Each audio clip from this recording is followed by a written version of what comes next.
کیا فرشتے قرآن پاک کی تلاوت کرتے ہیں؟ مخصوص فتاوی رضویہ شریف میں بھی صراحت ہے،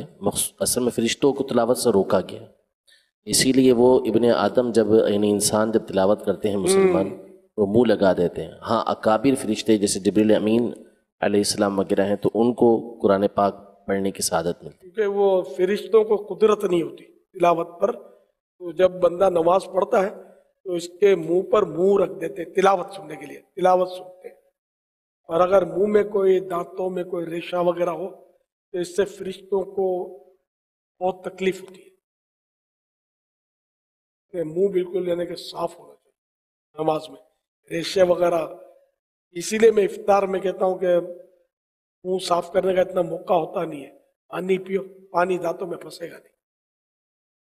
نماز پڑھ کر اللہ نے جو نعمتیں دی ہیں کھائیں، اور سنت بھی یہی ہے کہ دانتوں میں کوئی چیز پھنسی بھی نہ ہو، اپنی پوری کوشش کے مطابق جو صاف کرنا ہوگا دانتوں کو، اور منہ کا ٹیسٹ بھی غذاؤں والا نہ ہو، یہ بھی ٹیسٹ بھی ختم ہو جائے نا منہ کا۔